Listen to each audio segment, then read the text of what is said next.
You've probably seen them all over social media, those little spiky rollers that promise to work wonders on thinning hair. We're talking about Derma Rolling.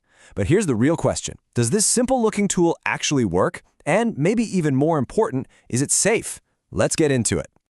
I mean, it's a pretty big promise, right? Can rolling a bunch of tiny needles over your scalp really bring your hair back thicker and fuller? We're going to dig into the science, expose the real risks, and cover the absolute must-know details before you even think about trying this at home. So, what's the magic here? How does this thing actually work? Well, it's not magic at all. It's about tricking your own body into kicking its healing process into high gear. Let's break down exactly how it does that. Okay, so here's the core idea.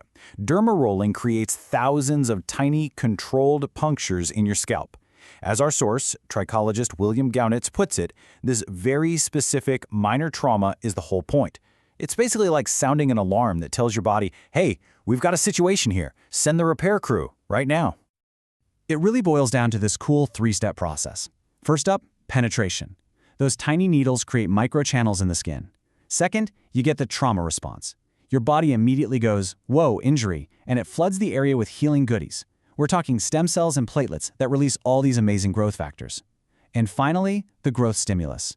That rush of resources can wake up sleepy or underperforming hair follicles, pretty much telling them, hey, time to get back to growing. It's a pretty clever way to hack your body's own regeneration system. All right, let's pause and talk about safety. Because, let's be real, we're talking about creating injuries on purpose, even if they're tiny. And if you don't follow the rules to the letter, you are absolutely playing with fire. This is not something you want to wing. And the biggest risk here is infection. I'm not talking about a little redness. I'm talking about serious bacterial skin infections like cellulitis. Think about it. You are literally poking holes in your skin, which is the main barrier that protects you from all the nasty bacteria out there. If you're not careful, you're just rolling out the welcome mat for trouble. This is the #1 non-negotiable, most important rule. Our expert source could not be clearer about this. You have to sterilize your derma roller before every single use. No ifs, ands, or buts. It is the only way you can protect your scalp and avoid a really nasty infection. Now we're getting into what is maybe the most crucial detail of all, the needle depth. Because the line between doing something helpful and doing something harmful is razor thin. We're literally talking about fractions of a millimeter. Okay, remember this number, 0.5 millimeters. According to the experts, this is the sweet spot for anybody doing this at home. Why? Well, it's just deep enough to get through the top layer of skin to where the hair follicle stem cells hang out. It triggers that healing response we want, but it's shallow enough that you're not causing scarring or serious damage. This is your number. And here is the clear dividing line, 1 millimeter.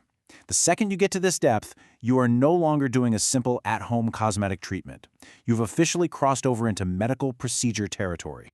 And that means it needs a totally different tool, a professional medical-grade microneedling device, and it should only ever be done by a trained professional. This is not a DIY weekend project.